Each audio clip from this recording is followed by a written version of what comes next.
Little girl calls 911 and says it won't stop itching. The red marks leave everyone in shock. Before we dive into the story, drop a comment below and tell us where you're watching from. Enjoy the story. The rain pattered against the windows of West Pine Police Station, creating a soothing rhythm that almost lulled Officer Sam Thatcher to sleep. After 20 years of service, first in the military, then as a small-town police officer, he had learned to appreciate these quiet moments. The station was mostly empty this Tuesday morning, with most officers out on patrol. Sam sipped his coffee, glancing at the framed photo on his desk, himself in uniform standing beside his sister's family at last year's 4th of July picnic. At 41, he sometimes wondered if he'd missed his chance at having a family of his own. The tranquility shattered when the emergency line rang. Dispatch was short-staffed, so Sam reached for the phone. West Pine Police Department, Officer Thatcher speaking. At first, there was only silence, then shallow breathing. Sam was about to speak again when a small, trembling voice came through. "It hurts, and it won't stop itching. Daddy says I shouldn't, scratch or talk." Sam sat up straight, immediately alert. The voice belonged to a child, a little girl, maybe 5 or 6 years old. "Hi there. Can you tell me your name?" Sam kept his voice gentle. "Lila," the small voice whispered. Sam's heart skipped. Lila Cooper. He recognized her voice. Immediately. Just last week, he'd seen her helping her mother carry groceries outside the station, her pigtails bouncing as she skipped alongside her exhausted-looking mom. "Lila, where are you right now? Is your mom with you?" "Mommy's at work. I'm at home." Her voice quavered. "It really itches." "What itches, sweetheart?" "The red spots, they're everywhere." She sniffled. "I tried not to scratch, but..." The line went silent for a moment. "Someone's coming. I have to go." "Lila, wait." The line went dead. Sam stared at the phone, his coffee forgotten. The Coopers lived in the rural outskirts of West Pine, a modest house that had seen better days.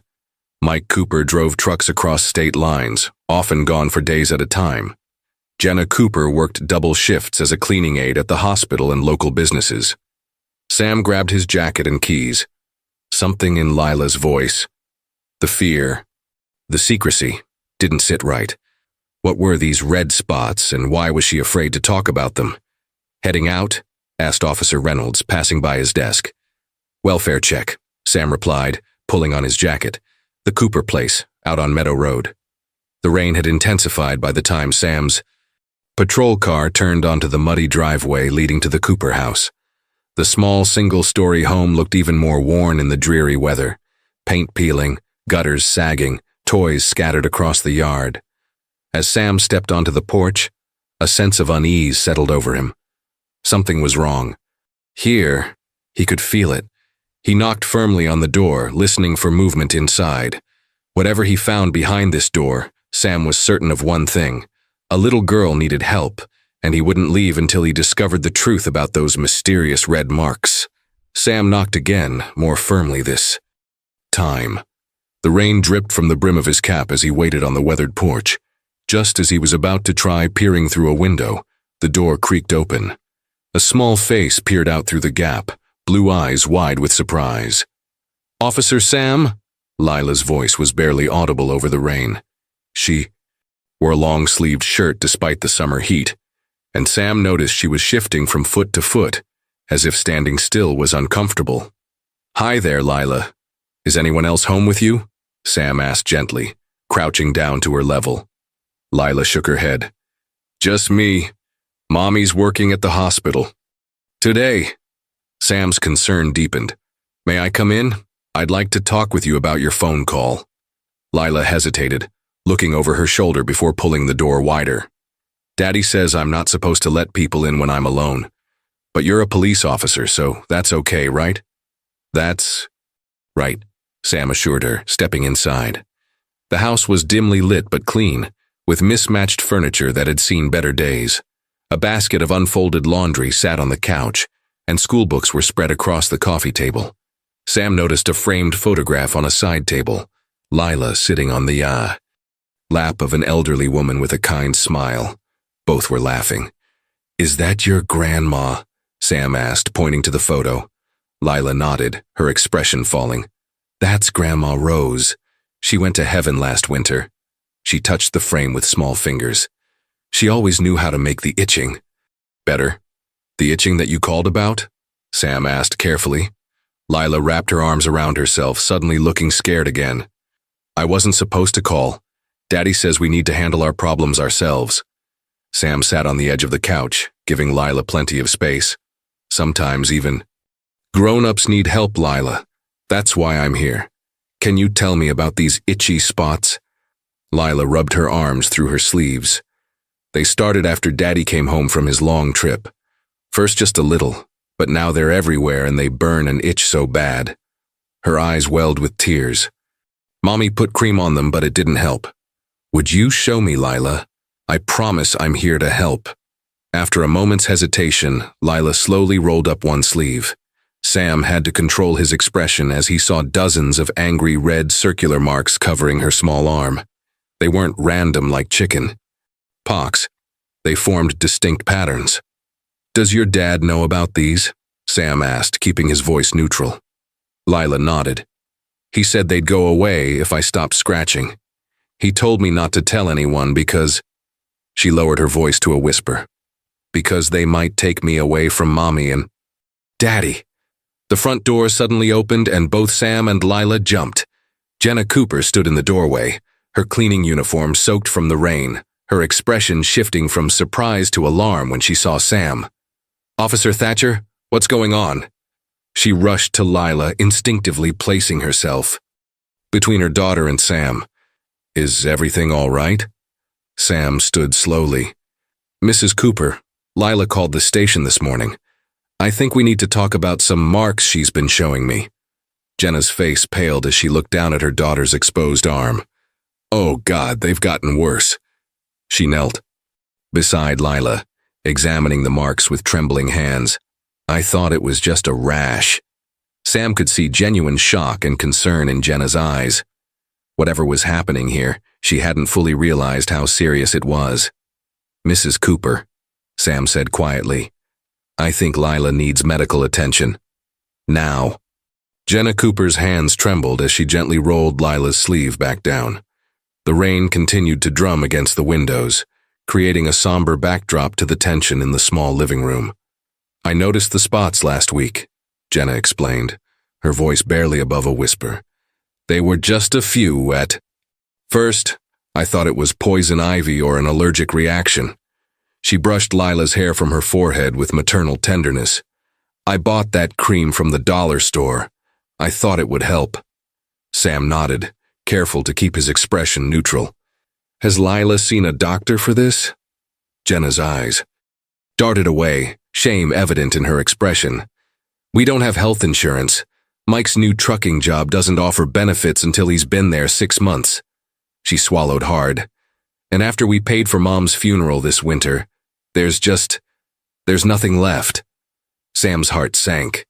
It was a story he'd heard too many times in West Pine. Hard-working families, one emergency away from financial disaster. "Mrs. Cooper, I understand your situation, but these marks need proper medical attention," Sam said firmly but kindly. "The community hospital has programs for families without insurance." Lila, who had been quiet, suddenly spoke up. "Am I in trouble for calling you?" Her small voice quavered with fear. Sam knelt down to meet her eyes. "Absolutely not, Lila. You did exactly the right thing. But Daddy said—" "Your daddy was trying to protect you," Jenna interrupted, though uncertainty clouded her features. "He just didn't want you to worry." Sam noticed Lila clutching something, a small stuffed bear that had seen better days. The fur was matted and discolored, but she held it like a lifeline. "That's a nice bear," Sam commented, trying to ease the tension. "This is Smokey," Lila said, holding it up. "He smells like Daddy's truck. I sleep with him when Daddy's away." She held the bear toward Sam. "Do you want to smell?" Before Sam could respond, Jenna's phone rang. Her face paled when she checked the screen. "It's Mike," she answered with shaking hands. Mike? Yes, she's fine, but… She glanced at Sam, then turned away, lowering her voice. There's a police officer here. Lila has… The spots have gotten worse. Even from across the room, Sam could hear Mike Cooper's panicked voice. Jenna handed the phone to him hesitantly. Officer Thatcher? This is… Mike Cooper. The man's voice was tight with worry. I'm 3 states away. What's happening with my daughter? Mr. Cooper, your daughter has concerning marks that need medical attention, Sam explained calmly. I'm going to help your wife get Lila to the hospital. Those marks. I saw them. Starting when I got home last trip, Mike admitted. I thought they'd clear up. Will she be okay? The doctors will need to determine that, Sam replied. Can you get back to West Pine? I'm turning around now. I'll be there by tonight. Mike paused. Officer, Lila might have said some things about me telling her not to tell anyone. Sam tensed slightly. She mentioned that, yes. Mike's voice cracked. My old man, he'd get mad if we ever complained about being sick. Said it made us look weak. I didn't want Lila to think that, but I was scared if she told someone at school they'd think we weren't taking care of her, that they'd take her away. Sam heard the genuine fear in the man's voice, not the fear of someone hiding wrongdoing, but the deep-seated fear of a parent terrified of losing their child. Mr. Cooper, right now let's focus on getting Lila the care she needs. We can sort everything else out after that. After ending the call, Sam turned to find Jenna already gathering Lila's raincoat and her own purse. I'll drive you both to the hospital, Sam offered. As they headed for the door, Lila suddenly stopped and ran back to her room. She returned, clutching Smokey the bear even tighter. He keeps me brave, she explained as they stepped out into the rain. What none of them noticed was how Lila scratched her arm more vigorously after holding the stuffed bear, or the fine, almost invisible residue that transferred from the toy to her skin. The fluorescent lights of West Pine Community Hospital cast harsh shadows across the waiting room. Sam sat on an uncomfortable plastic chair, watching as Jenna filled out paperwork with shaking hands. Lila had been taken to an examination room 20 minutes ago, clutching Smokey the bear to her chest as a nurse led her away. I don't know half of these medical terms, Jenna whispered, her pen hovering over the form. My mom used to handle all this. Sam nodded sympathetically. Just do your best. The doctors need to know what they're dealing with. A pair of women sitting nearby glanced in their direction, then bent their heads together, whispering. One of them looked pointedly at Jenna, then at the police badge visible on Sam's belt. Jenna noticed too. Her shoulders hunched as she tried to make herself smaller, a habit Sam had seen in people who were used to being judged. Don't mind them, Sam said quietly. People like to gossip when they don't have all the facts. It's nothing new, Jenna replied with a tired smile. When you're cleaning people's houses, you get used to being invisible until something goes wrong. The emergency room doors swung open, and a slender woman in her late 60s walked purposefully toward the reception desk. Her silver hair was pulled back in a neat bun, and despite her age, she moved with energy and determination. After speaking briefly with the receptionist, she turned and spotted Sam. Officer Thatcher, she called, walking over.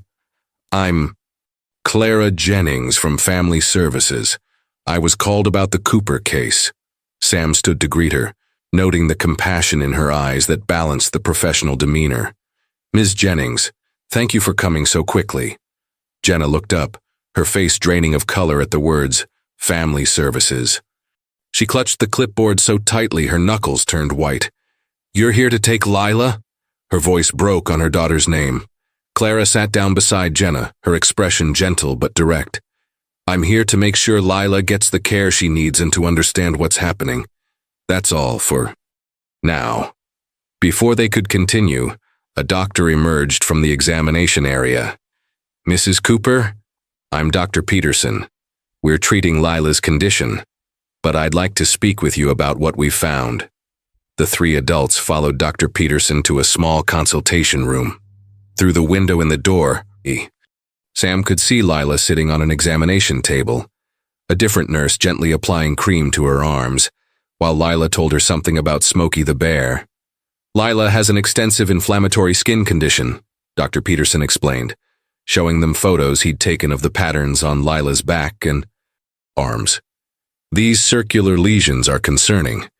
Can you tell me when you first noticed them?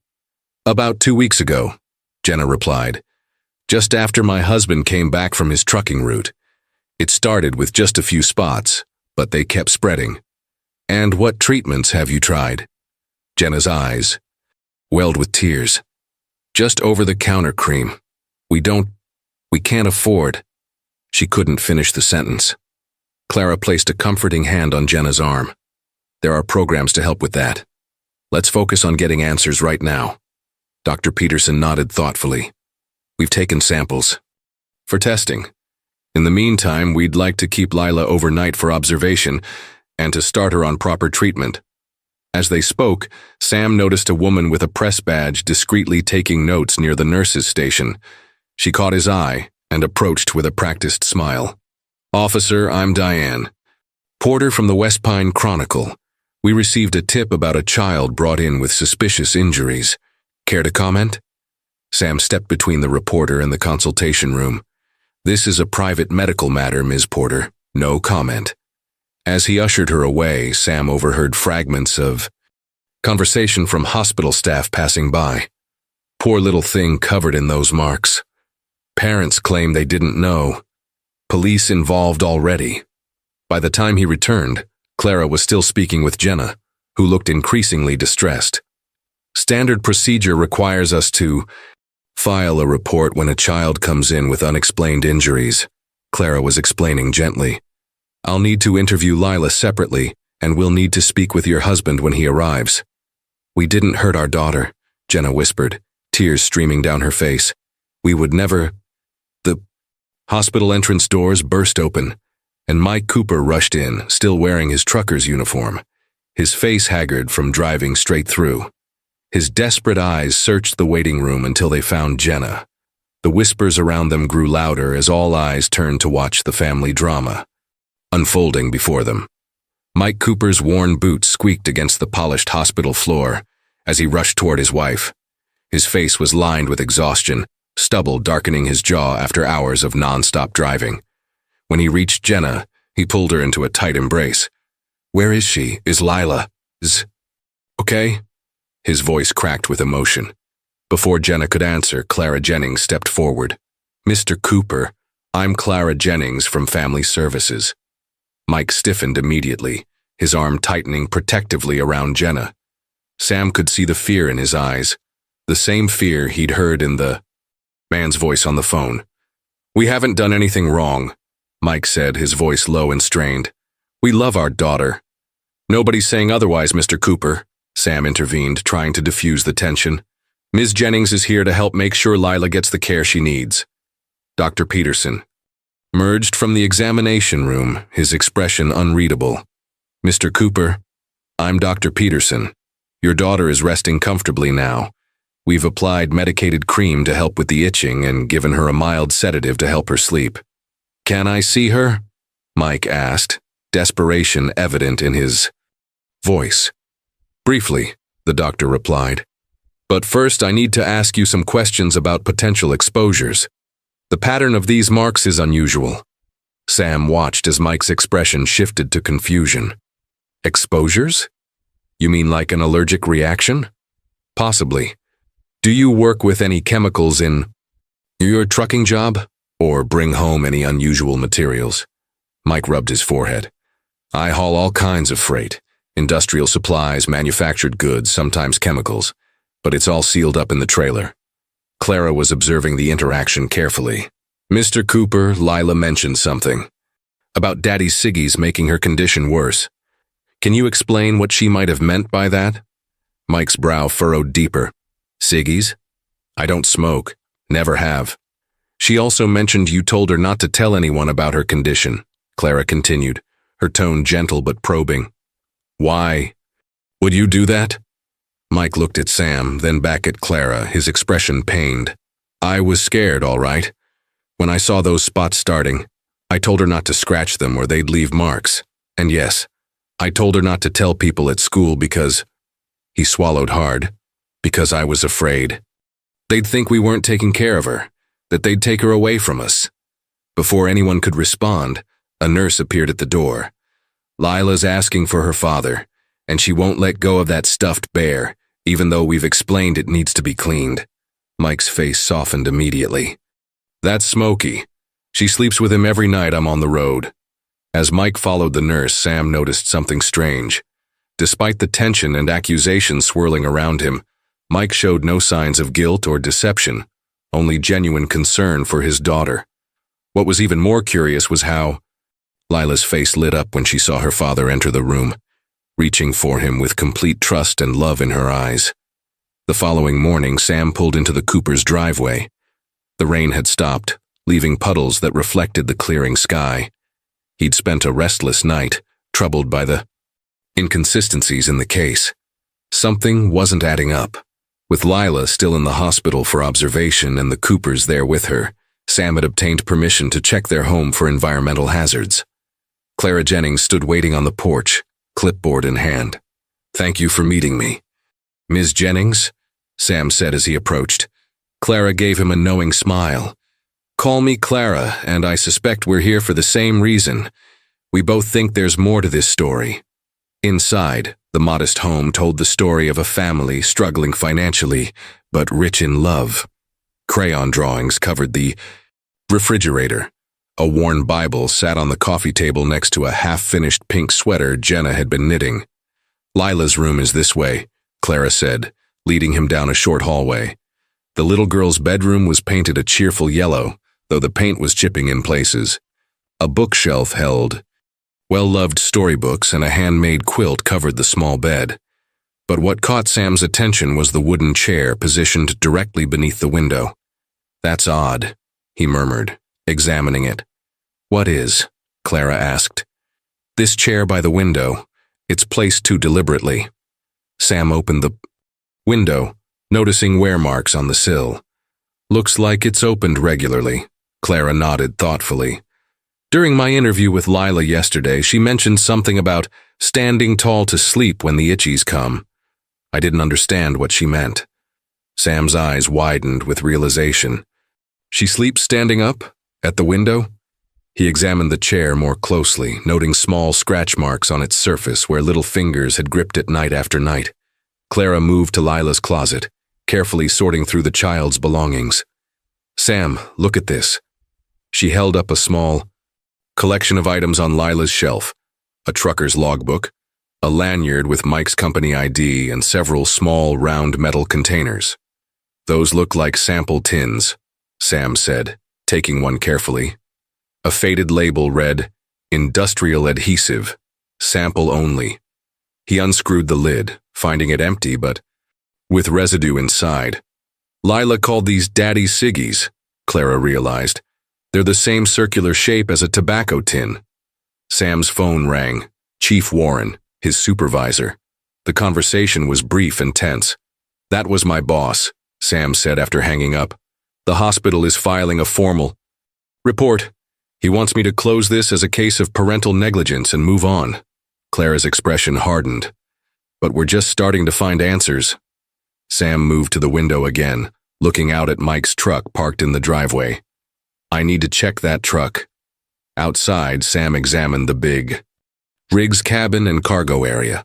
The sleeping compartment contained Mike's belongings, clothes, snacks, and a framed photo of Lila and Jenna. But when Sam opened a storage compartment, he found dozens of the same small metal containers, many labeled with various industrial chemicals and adhesives. As he handled one, he noticed a fine powder residue on his fingers. Almost immediately, his skin began to tingle and itch. Clara, he called, a new urgency in his voice. I think I know what's causing Lila's condition, and it's not what anyone thought. The hospital cafeteria buzzed with morning activity. Sam sat across from Mike Cooper. Clara had stayed behind at the Cooper house to document their findings, while Sam had rushed to speak with Mike before the situation escalated further. Mike stared into his untouched coffee. The fluorescent lights accentuated the dark circles under his eyes from a night spent sleeping in the uncomfortable hospital chair beside Lila's bed. "Mr. Cooper," Sam began gently, "I need to ask you about these." He placed one of the small metal containers on the table between them. Mike's eyes registered recognition. "Those are sample tins. Companies give them to we truckers so manufacturers can test new products before ordering in bulk. And you bring them home?" Mike nodded slowly. "Lila loves collecting them. Says they're like treasure boxes for her little things. Buttons, rocks, those tiny erasers she gets from school." He paused, his brow furrowing. "Wait, you don't think—" "We found residue in several containers," Sam explained. "When I handled them, my skin started itching almost immediately." Mike's face paled. "Oh God, I never thought. I always made sure they were empty before giving them to her." Sam leaned forward. "Mike, I need you. To tell me about your childhood. You mentioned your father on the phone." The trucker's hands tightened around his coffee cup. "What's that got to do with anything? Please, it might help us understand why Lila was afraid to tell anyone about her condition." Mike was silent for a long moment. When he finally spoke, his voice was barely above a whisper. "My old man was hard, believed showing pain was weakness." He rubbed his temple, as if the memories themselves caused physical discomfort. "When I was 7, I got chickenpox. Bad case. I couldn't stop scratching, crying about how much it hurt." Mike's eyes grew distant. "He'd get so angry, said I was being a baby. When a teacher noticed the marks and asked questions, Mike swallowed hard.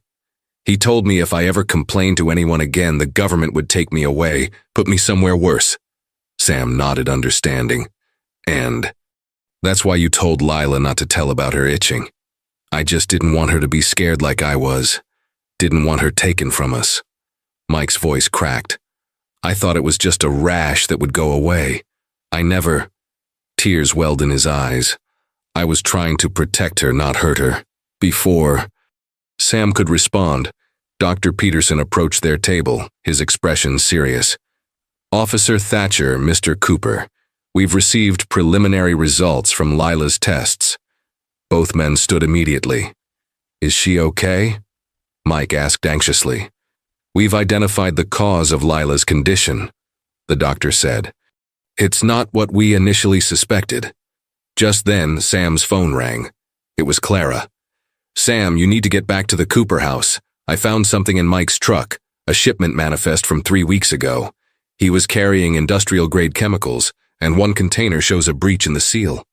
As Sam listened, a commotion erupted at the hospital entrance. Diane Porter from the West Pine Chronicle had arrived with a photographer, heading straight for the nurse's station, asking loudly about the Cooper case. Sam glanced at Mike, whose face showed nothing but genuine fear and concern for his daughter. "Doctor," Sam said decisively, "I think we need to move this conversation somewhere more private. And Mr. Cooper, I believe we're about to clear your name." Dr. Peterson led Sam and Mike to a small conference room away from the busy hospital corridors and prying eyes of the press. The SHIU doctor placed a folder on the table, opening it to reveal microscope images and test results. "What we're looking at here," Dr. Peterson explained, pointing to a magnified image, "is not a burn or injury as we initially feared." He looked directly at Mike. "Lila has a severe case of scabies, complicated by an allergic reaction." "Scabies?" Mike repeated, confusion evident in his voice. "Isn't that some kind of bug?" "Precisely," the doctor nodded. "Microscopic mites that burrow under the skin, causing intense itching. The pattern we're seeing suggests Lila has been infected for at least 2 to 3 weeks, and the allergic reaction has made it significantly worse." Sam leaned forward. "Could this be connected to chemical exposure?" "Absolutely," Dr. Peterson confirmed. "The samples from Lila's skin show traces of industrial adhesive, which appears to have triggered a severe allergic reaction, making the scabies infestation much more aggressive and visible." Mike collapsed back in his chair. relief and horror washing over his face in equal measure. So this isn't… I didn't… He couldn't finish the sentence. Sam's phone buzzed with a text from Clara. Found more evidence. The trucking company confirmed chemical spill in Mike's cargo 3 weeks ago, bringing documents to hospital. Before Sam could share this information, the conference room door swung open. Chief Warren stood in the doorway, his expression stern. Officer Thatcher, a word? It wasn't a whoa. Quest. In the hallway, Chief Warren didn't hide his displeasure. You were supposed to file this as a neglect case and move on, not play detective. With all due respect, sir, the evidence is pointing to an accidental exposure, not neglect, Sam replied firmly. The Coopers didn't recognize the severity of Lila's condition because they couldn't afford medical care. That's still neglect in the eyes of the law, Chief Warren insisted. Is it? Or is it a failure of the system? Sam challenged. Mike Cooper works full-time hauling essential goods across the country, and his wife works double. Shifts cleaning. They still can't afford basic health care for their daughter. The chief's expression hardened. That's not our problem, Thatcher. Our job is to enforce the law, not fix society. Our job is to protect and serve, Sam countered. The Coopers need support, not punishment. Their argument was interrupted by Clara's arrival. The silver-haired social worker moved with purpose, carrying a folder of documents. Chief Warren, I presume? She said, extending her hand. I'm Clara Jennings from Family Services. I've just discovered evidence that changes everything about this case. Inside the conference room, Clara spread out the documents she'd collected. The shipping manifest showing a chemical spill in Mike's truck, safety data sheets for the industrial adhesives, and photos of Lila's collection of empty sample containers. The timeline matches perfectly, Clara explained. The spill occurred 3 weeks ago, and shortly after Mike returned home, Lila's symptoms began. Dr. Peterson examined the chemical information sheets. These adhesives contain compounds known to cause severe dermatitis on contact, combined with a scabies infection. He shook his head. It created a perfect storm. Mike's eyes filled with tears. All this time I've been bringing home these containers, thinking they were safe. I've been poisoning my own daughter. Sam placed a hand on Mike's shoulder. You didn't know. Neither did Jenna. From the hospital bed, visible. Through the conference room window, a small voice called out, Daddy, are you in trouble because of me? They turned to see Lila sitting up in her bed, her arms now properly bandaged, her eyes wide with worry. Mike rushed to his daughter's side, kneeling beside her bed. No, sweetheart, I'm not in trouble, and neither are you. But I told, Lila whispered, even though you said not to. Mike gently took his daughter's small hand. Lila, I was wrong. Some secrets shouldn't be kept, especially when you're hurting. His voice broke. I'm so sorry I didn't get you help sooner. As father and daughter embraced, Clara turned to Chief Warren with determination in her eyes. I think it's time we discuss how to help this family heal, not tear them apart. 2 days after the discovery of the true cause of Lila's condition, Sam sat in Chief Warren's office, facing the consequences of his actions. The chief's desk was piled with paperwork, including a formal complaint from the hospital administration about Sam's unauthorized investigation. You directly disobeyed my orders, Thatcher, Chief Warren said, his voice tight with controlled anger. I told you to file the report and move on. And if I had, Sam replied calmly, an innocent family would have been torn apart. The chief sighed, removing his reading glasses to rub the bridge of his nose. That's not the point. We have protocols for a reason. Sometimes protocols fail the people we're supposed to protect, Sam A. countered. Chief Warren slid a document across the desk. 1 week suspension without pay. Consider yourself lucky it's not worse. Sam took the paper without argument. The suspension would strain his finances, but he couldn't bring himself to regret his choices. As he left the station, he found Clara waiting in the parking lot, leaning against her car. I heard about the suspension, she said. Seems we're both in the doghouse for actually doing our jobs. Sam raised an eyebrow. You too? Clara nodded. My supervisor doesn't appreciate me overstepping my bounds by gathering evidence without authorization. She smiled wryly. 30 years in family services, and they still think I should just file paperwork and move on. What happens to the Coopers now? Sam asked. That's why I'm here. Mike's employer has placed him on unpaid leave pending an investigation into the chemical spill. Jenna lost one of her cleaning jobs when the client heard about the scandal. Clara's expression hardened. And this morning, Diane Porter published that sensationalist article. Sam winced. He'd seen the newspaper. Child's mysterious marks raise questions splashed across the front page, with carefully worded implications that maintained plausible deniability while still casting suspicion on the Coopers. The system is failing them all over again, Sam muttered. Not if we can help it, Clara replied with determination. I've called in some favors. There's a dermatologist at the University Hospital who specializes in chemical exposures. She's agreed to examine Lila and document her findings. What can I do? Sam asked. Mike's truck is still parked at their house. We need evidence that the chemical exposure happened exactly as he described. The trucking company is claiming Mike might have been careless with the samples. Sam nodded. I'll check the truck again. There must be something we missed. Later that evening, Sam stood in the Cooper's driveway, flashlight in hand, despite his suspension. The neighborhood was quiet, with just the distant barking of dogs breaking. The silence. Mike's truck loomed large in the fading light. Using the spare key Mike had given him, Sam unlocked the cab and began a methodical search. The sleeper compartment was neat but showed signs of long habitation. This was where Mike lived during his cross-country hauls. Photos of Jenna and Lila were taped to the wall beside the small bunk. Under the mattress, Sam found a worn journal. Opening it, he discovered it wasn't a personal diary, but a detailed log Mike had kept of his cargo, routes, and any incidents on the road. Sam flipped to the entries from 3 weeks ago. April 28th. Chemical spill in trailer after hard braking for deer. Company says not serious, no cleanup needed. Notice strong smell afterward. Reported to dispatcher. The next entry made Sam's heart sink. April 30th. Company called. Said incident report creates liability and told me to shred it. Supervisor. Threatened termination if I make trouble. What choice do I have? This job is all we've got.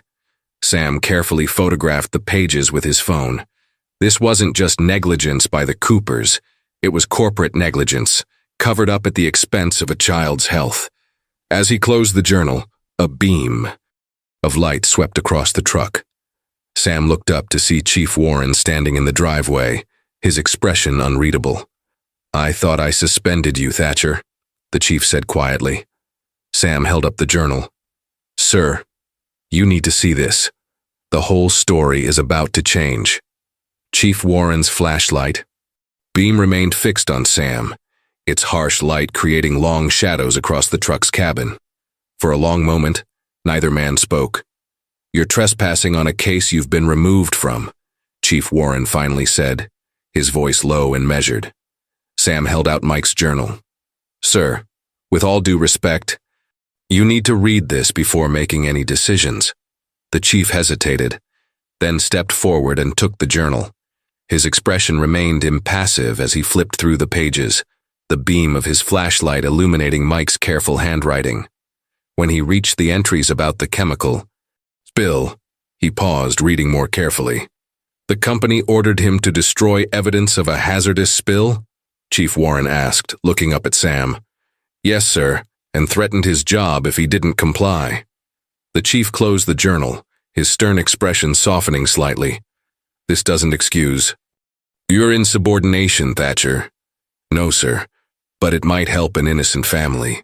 Chief Warren sighed, pocketing the journal. Get in my car. We need to talk. At a quiet diner on the edge of town, Sam and Chief Warren sat in a corner booth away from other customers.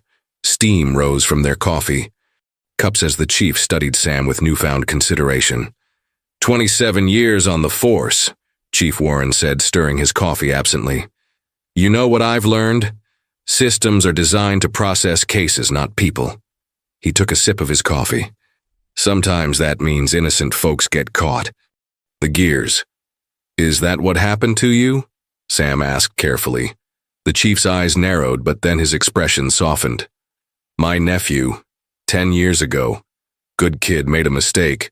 The system didn't care about context or circumstances, just processed him like another statistic. He tapped Mike's journal on the table. This family deserves better than that.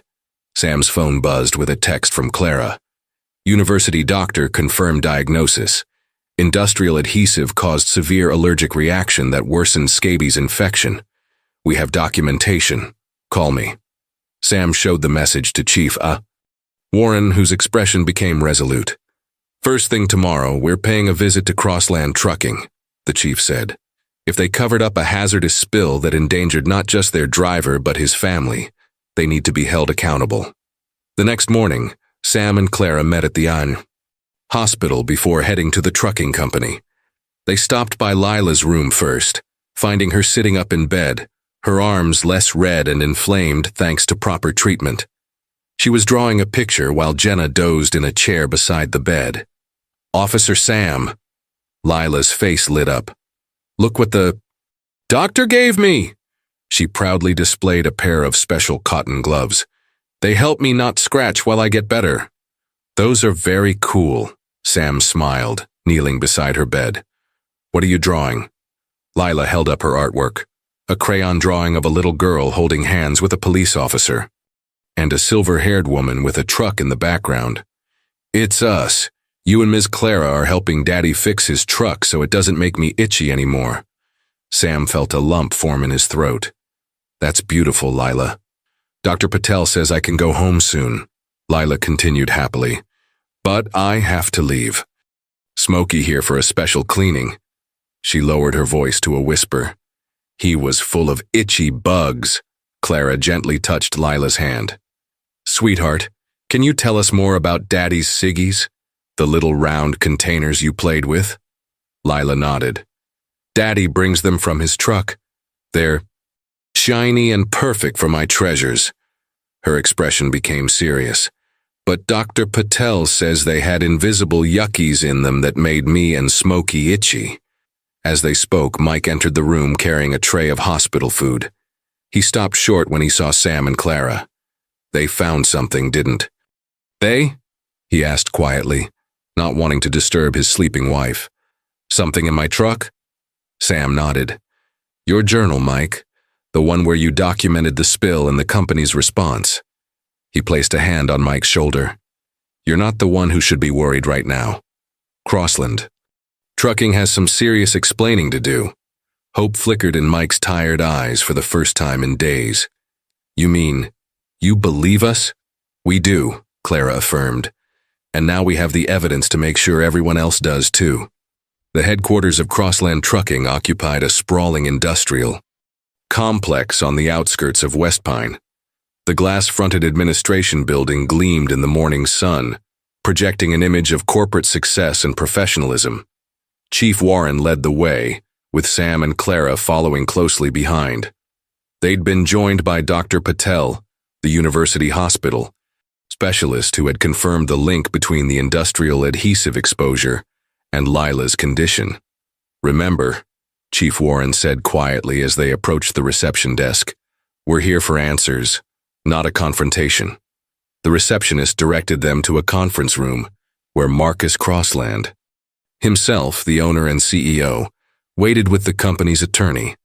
Mr. Crossland was a heavy-set man with an expensive suit and a practiced smile that didn't reach his eyes. Chief Warren, what an unexpected pleasure, he said, extending his hand. Though I must admit I'm confused about why the police are interested in a routine workplace incident. Mr. Crossland, Chief Warren replied, his tone professionally neutral. We're investigating a chemical exposure case that affected a 6-year-old child. The CEO's smile faltered slightly. I was informed this concerned one of our drivers. Mike. Cooper, I believe. But I fail to see how a family matter involves my company. Dr. Patel stepped forward, placing medical files on the table. I'm Dr. Anita Patel, pediatric dermatologist. I've been treating Lila Cooper for a severe case of scabies complicated by chemical exposure. She opened the DUP file to show microscope images and test results. These samples from the child's skin contain traces of your company's proprietary adhesive compound. The attorney leaned in to whisper something to Crossland, whose expression hardened. If Cooper brought company materials home to his family, that's a violation of policy, he stated firmly. We can't be held responsible for employee theft. Sam placed Mike's journal on the table. According to Mr. Cooper's contemporaneous notes, there was a significant chemical spill in his trailer 3 weeks ago. He reported it through proper channels, but was instructed to destroy the report and told there would be no cleanup. The CEO's face flushed. That's preposterous. We have strict safety protocols. We've already spoken with the dispatcher on duty that night. Chief Warren interrupted. He confirmed receiving Mike's report and passing it up. The chain of command. Clara, who had been quietly observing, finally spoke. Mr. Crossland, I'm Clara Jennings from Family Services. Right now, there's a little girl in the hospital whose body is covered in painful lesions because safety protocols were ignored. Her family nearly fell apart because your company chose profit over people. This isn't just about potential criminal negligence, Chief Warren added. It's about doing what's right for an innocent child and her family. The attorney whispered urgently to Crossland again, who seemed to deflate slightly. What exactly do you want? He asked. Back at the hospital that afternoon, the mood in Lila's room had transformed. Mike and Jenna listened in astonishment as Chief Warren explained the outcome of their meeting. Crossland Trucking has agreed to cover all of Lila's medical expenses, he said. They're also reinstating Mike with full back pay and benefits, effective immediately. They've admitted responsibility for the chemical spill and failure to follow safety protocols, Sam added. The State Environmental Agency will be overseeing mandatory improvements to their hazardous materials handling. Jenna wiped tears from her eyes. I don't know how to thank you all. You don't need to thank us, Clara said warmly, but there is something else we need to discuss. She opened her folder and spread out papers on Lila's bed. I've developed a family support plan that I'd like you to consider. It includes regular medical checkups for Lila, parenting resources, and assistance with healthcare navigation.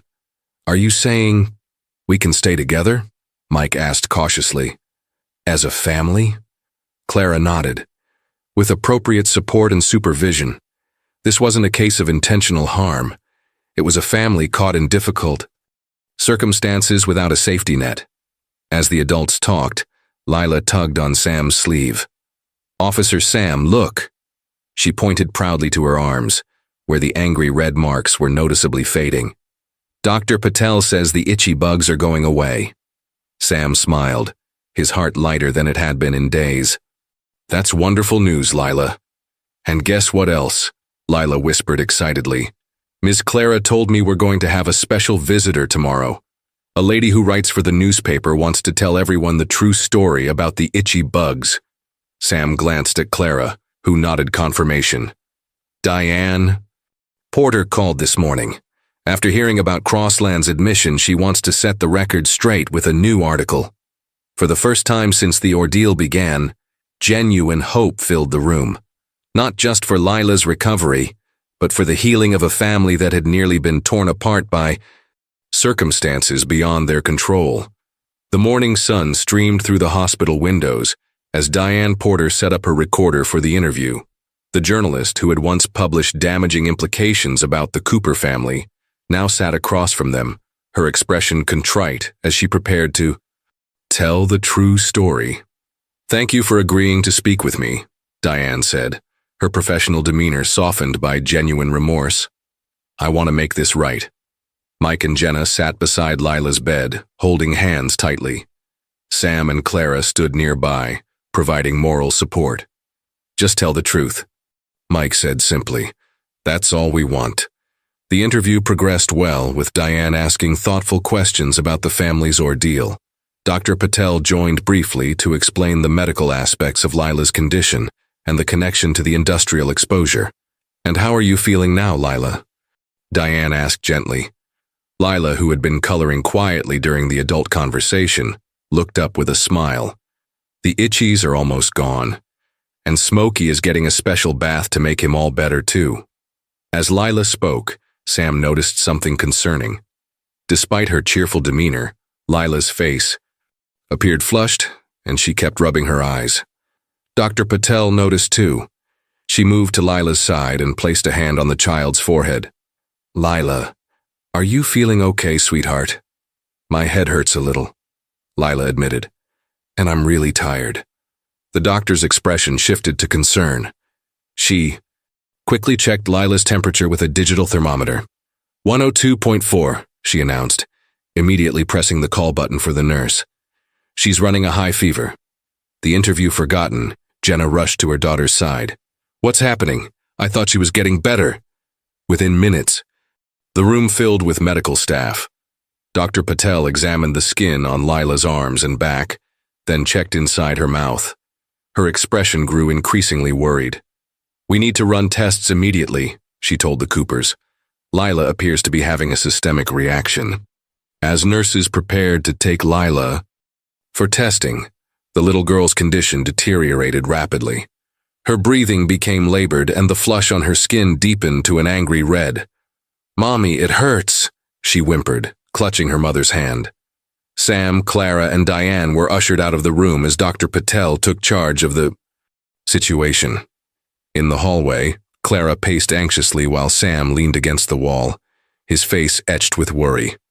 "I don't understand," Diane whispered. She was getting better. "Secondary infections can sometimes develop," Clara explained, her voice tight with concern. "Or it could be a reaction to the treatment itself." Hours passed with no news.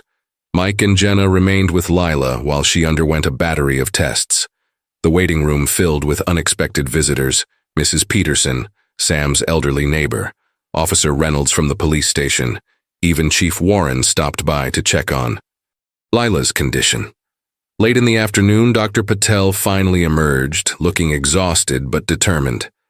"Lila has developed a secondary bacterial infection," she explained. "It's not uncommon with severe scabies cases, but her already compromised immune system is struggling to fight it." "Will she be okay?" Sam asked, voicing the question everyone was afraid to ask. Dr. Patel's expression was carefully measured. "We've started her on powerful antibiotics. The next 24 hours will be critical." That evening, the West Pine Chronicle hit newsstands with Diane's preliminary article. "Local Family Fights Corporate Negligence and Medical Mystery." The story outlined the truth about Lila's condition and the company's responsibility, clearing the Cooper family of any wrongdoing. But as Sam read the article in the hospital waiting room, he couldn't celebrate this vindication. The battle for the truth had been won, but a much more important fight was happening just down the hall, the fight for Lila's recovery. Clara sat down beside him, her normally composed features strained with worry. "I've seen so many families in crisis over the years," she said quietly. "But this one..." She didn't finish the thought. Sam nodded in understanding. "We came so close to making everything right. And we still will," Clara replied with determined conviction. "Lila is going to pull through this. She has to." As night fell over West Pine Hospital, the community that had once been quick to judge the Coopers now rallied around them, united in hope for one small girl's recovery. Dawn broke over West Pine Hospital, painting the sky in gentle pinks and golds that belied the tension within its walls. Sam had spent the night in the waiting room, unable to leave while Lila's condition remained uncertain. Clara had gone home only briefly to change clothes before returning, a thermos of fresh coffee in hand. "Any news?" she asked, handing Sam a steaming cup. He shook his head. "Mike came out around 3 a.m. The antibiotics weren't working as quickly as they'd hoped." The elevator doors opened, and Chief Warren stepped out, looking surprisingly informal in jeans and a flannel shirt. He nodded to Sam and Clara as he approached. "Thought you might need this," he said, placing a paper bag containing breakfast sandwiches on the table. "How's our girl doing?" The unexpected kindness from his usually stern boss caught Sam off guard. "Still fighting," he replied. The chief nodded, then lowered his voice. "There's something else you should know. After yesterday's article, my phone's been ringing nonstop. Other crossland drivers coming forward with similar stories. This wasn't an isolated incident." Before they could discuss further, Dr. Patel emerged from Lila's room. The dark circles under her eyes suggested she'd been working through the night, but there was a cautious optimism in her expression. "Her fever broke an hour ago," she announced. "The new antibiotic combination is working." The relief in the waiting room was palpable. Clara closed her eyes briefly in silent thanks, while Sam felt a weight lift from his shoulders. "Can we see her?" he asked. Dr. Patel nodded. "Briefly. She's awake and asking for you both." Inside the room, Lila looked small against the white hospital sheets, but her eyes brightened when she saw Sam and Clara. Jenna sat beside her, looking exhausted but relieved, while Mike dozed awkwardly in a chair by the window. "Officer Sam, Ms. Clara." Lila's voice was weak but enthusiastic. "I had the strangest dream. I was a butterfly trying to get out of a cocoon." Sam smiled, kneeling beside her bed. "That sounds like a special dream." "Dr. Patel says I'm getting better for real this time," Lila confided. "She found out what was making me sick." Dr. Patel entered the room behind them, carrying a tablet with test results. "Indeed I did. And it's quite fascinating from a medical perspective." She turned to the adults. The bacterial infection was being fueled by microscopic particles still embedded in Lila's skin, particles from the industrial adhesive. "But we've been treating the exposure for days," Jenna said, confused. "Yes, but..." What we didn't realize was that Lila had a perfect delivery system constantly reintroducing the irritant. Dr. Patel gestured to the corner of the room, where Smokey the bear sat sealed in a clear plastic bag. The stuffed animal. Understanding dawned on everyone's faces. Mike stirred from his chair, now fully awake. "I kept that bear in my truck," he said quietly, "right next to where the chemicals spilled." Dr. Patel nodded. The fabric absorbed the compounds and held them for weeks. Every time Lila cuddled with it, she was being re-exposed. Clara finished, the pieces finally falling into place. "And when we started treating her here," Dr. Patel continued, "she still had contact with the bear, which complicated her recovery." Lila looked sadly at her sealed-away friend. "Is Smokey going to be okay?" Dr. Patel smiled gently. "I'm afraid Smokey might be too sick to come home, but here the hospital gift shop has some very nice bears who would love to be your friend." As if on cue, Chief Warren appeared in the doorway holding a brand new teddy bear wearing a tiny police uniform. "This officer was looking for a brave kid to protect," he said, his gruff voice softening as he handed the bear to Lila. Lila accepted the gift with wide eyes. "He looks just like Officer Sam." Everyone laughed, the tension of the past several days finally beginning to dissolve. Later that morning, as Lila rested, Dr. Patel met with the adults in the conference room to explain her findings in high detail. She projected images on a screen showing the microscopic analysis of Smokey's fur alongside Lila's skin samples. "The match is unmistakable," she explained. "The same chemical compounds in both samples." She switched to another slide. "And here's where it gets interesting. The pattern of Lila's marks exactly corresponds to how she would hold the bear while sleeping." The final piece of the puzzle had fallen into place. It wasn't cigarette burns or mysterious injuries that had marked Lila's skin, but an invisible enemy carried by a beloved toy, a perfect storm of industrial negligence, poverty, and misunderstanding that had nearly torn a family apart. As Dr. Patel concluded her presentation, Sam caught Clara's eye across the table. In that moment of shared understanding, a silent promise passed between them. What happened to the Coopers would not happen to another family, not if they could help it. 1 week later, the West Pine County Courthouse buzzed with activity. The Cooper family had been summoned for a hearing to determine Lila's custody arrangement following the investigation. Despite Dr. Patel's discovery and Lila's improving health, the legal process set in motion could not be simply halted. The courtroom was more crowded than expected for a family court proceeding. Word had spread throughout the small community, and many had come to show support for the Coopers.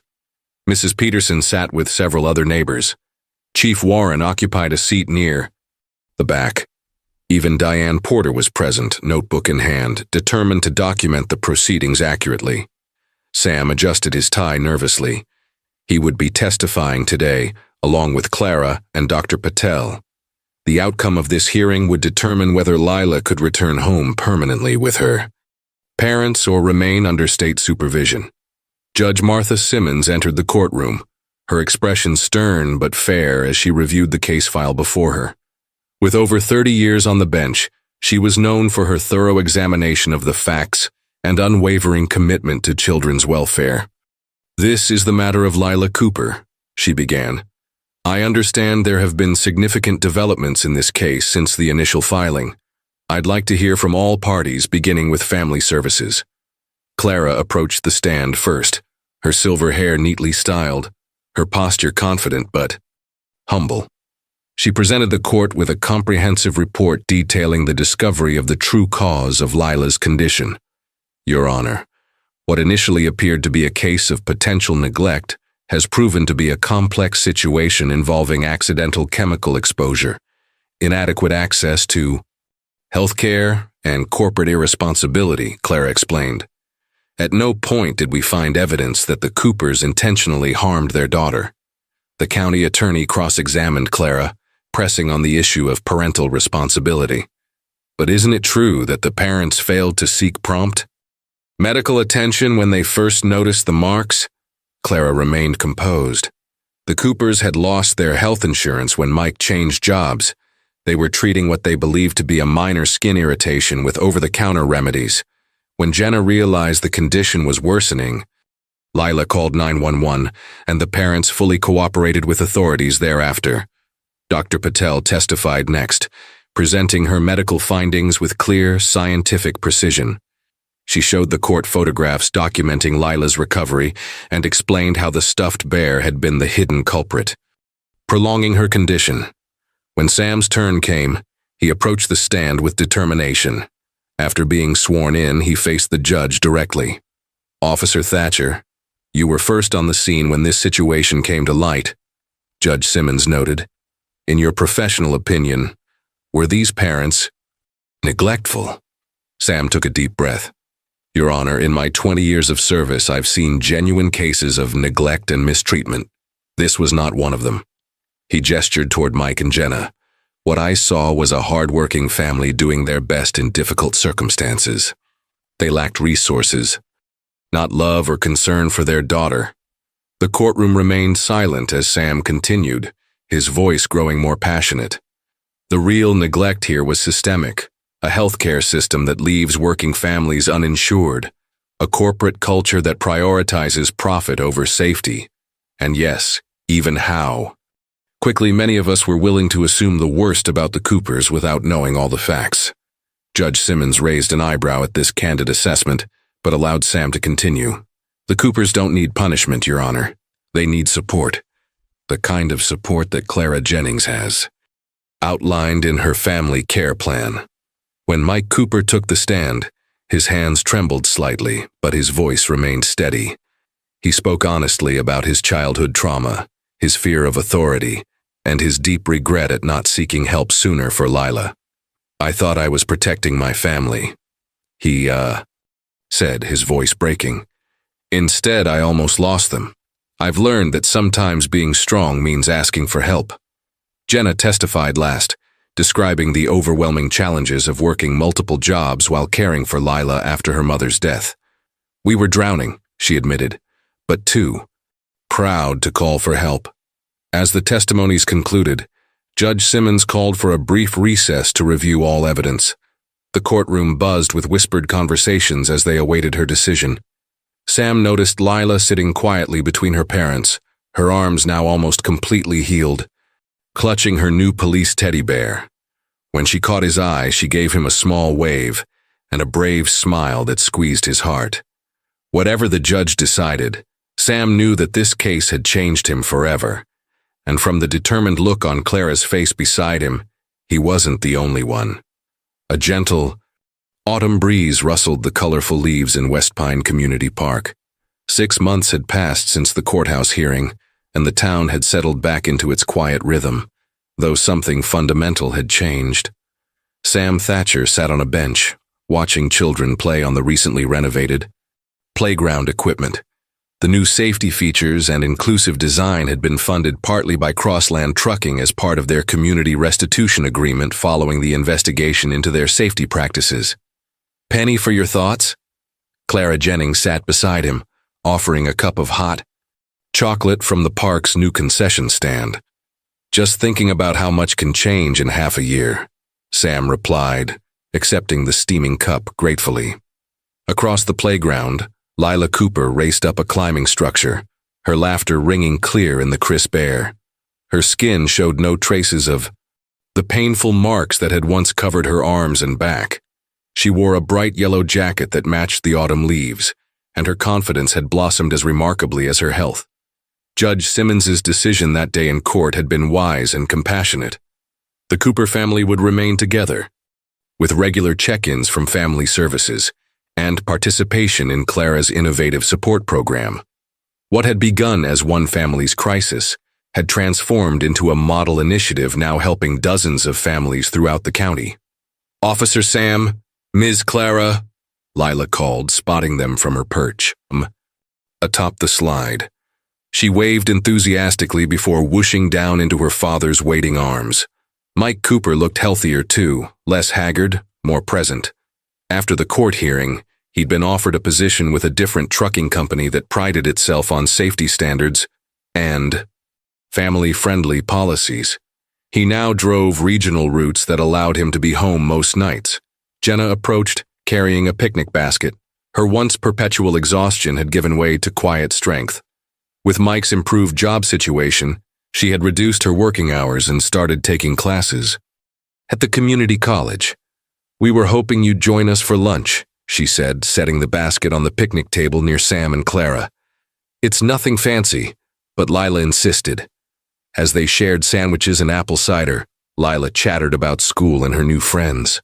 The conversation flowed easily. Among them, no longer overshadowed by crisis or suspicion, but warmed by genuine connection. "I have something for you," Lila announced suddenly, digging into her small backpack. She pulled out a carefully folded piece of construction paper and handed it to Sam. He opened it to find a colorful drawing of a butterfly with iridescent wings, meticulously created with crayons and glitter. Written across the bottom in a child's careful printing were the words, "It doesn't itch anymore." Sam felt a lump form in his throat as he remembered the frightened little girl who had called 911 that rainy morning, desperate for someone to believe her pain was real. "It's beautiful, Lila," he managed to say. "Thank you." "Ms. Peterson helped me with the glitter part," Lila explained, referring to Sam's elderly neighbor who had become a surrogate grandmother figure to her. "I'm going to draw one for Dr. Patel, too." As lunch concluded, Chief Warren unexpectedly appeared, accompanied by Diane Porter from the Chronicle.